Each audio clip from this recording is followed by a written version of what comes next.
When we last left the group, they were at the mill, and Ymir had just leapt into combat with Ophelia on the ground level. And Varicos had watched Bella upstairs, head downstairs and climbed in, and was getting ready to join combat. Downstairs on the base level, Ymir grabs for Ophelia, but she goes incorporeal, and he goes straight through her. Brayseis starts blasting with Eldritch Blast everywhere, but honestly, for this whole encounter, just rolls so poorly. Genji shifts into a bear and joins Ymir, flanking Ophelia and trying to take her down. But Ophelia is holding them off, slicing with her claws and using magic missile. Their weapons are doing barely any damage to her. Upstairs, Bella hears the commotion and comes down, calling, "What's going on?" Varicos comes from behind and starts covering the room with arrows. Brayseis sends a pseudo-dragon, and Genji sends Lancelot to go fetch Heslant the cleric, who's still down with Ismark and Ireena. Most of their attacks are all focusing on Ophelia.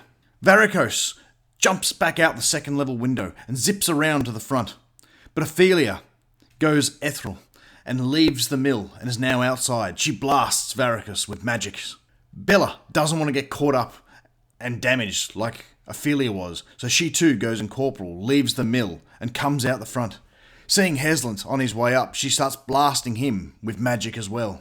This leads the team to all head outside and continue the fight out on the lawn.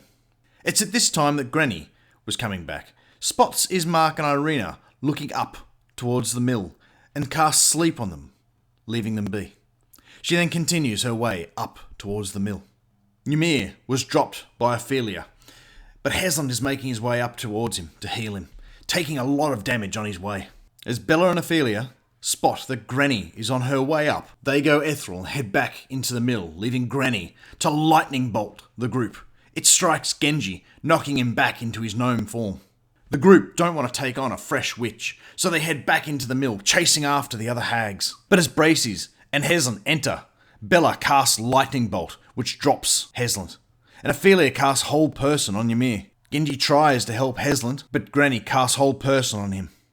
And Brayseis sees this whole thing going south and starts to flee, but it's dropped by a magic missile.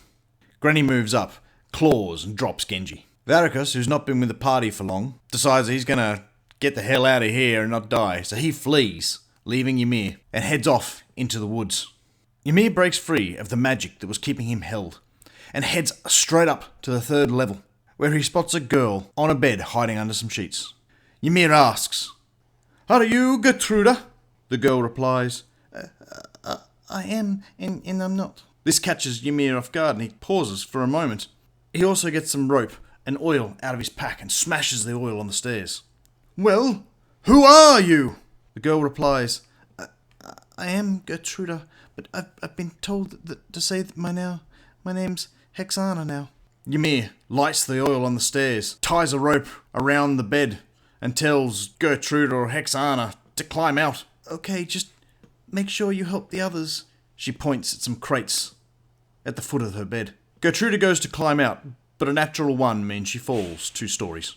Landing on the ground outside, Ymir can hear her crying.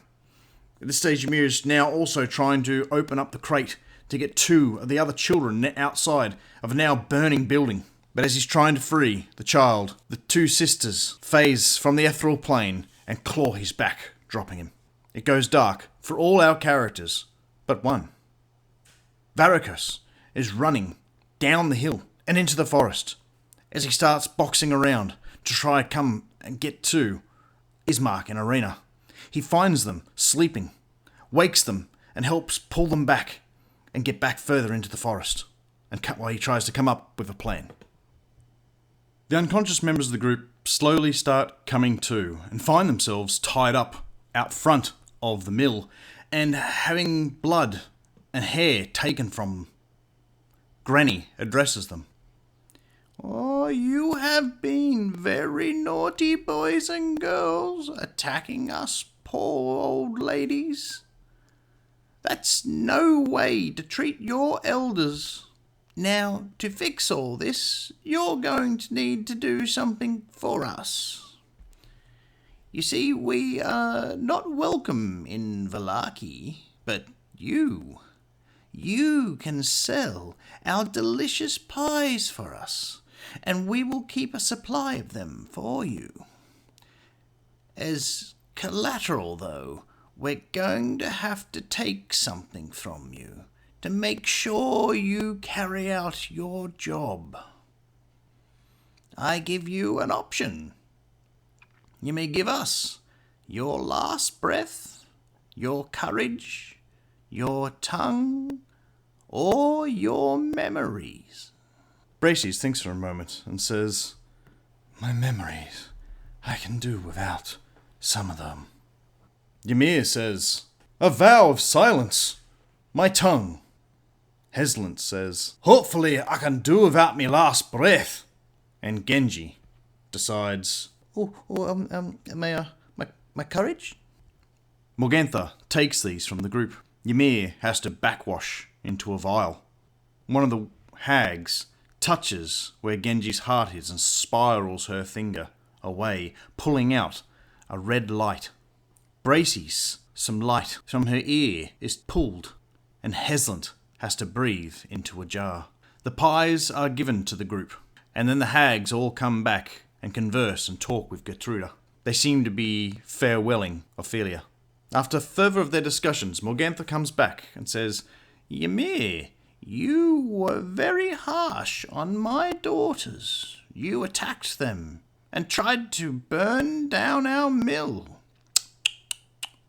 You need to be taught a lesson." And she walks over to Genji, and in front of Ymir and the group, slits his throat, and Genji bleeds out. Now untied, the group take the pies and Genji's body and head back down the hill. They're keeping their eye out looking for Ismark and Ireena, and after 100 yards or so, Varicos signals them. They step off the side of the road and they see Varicos is there, hiding with Ismark and Ireena. Ismark and Ireena ask if Genji's okay, but Ymir simply shakes his head. They start preparing Genji's body for burial and decide that further back down the path they could see some standing stones in a circle in amongst the trees, and that's probably a good spot to put Genji. Taking him back to the earth sounds like the sort of thing he'd have liked. The group take him back and start digging in the centre of the stone circle, when Genji sits up and says, "I'm not dead yet." The group are shocked to see that their companion, who was formerly dead, now back. But after Genji tells his story about how he was visited by a nymph calling herself a Thane of Barovia, they pass it all off as just some sort of druidic stuff that they don't understand and are happy to see it.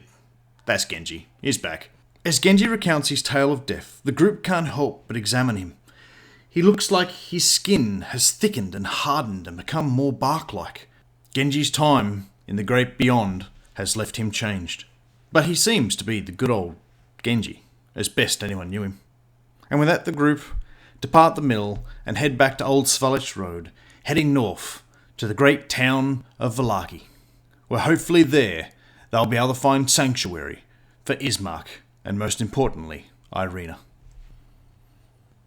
And that's where we'll leave it. Until next time.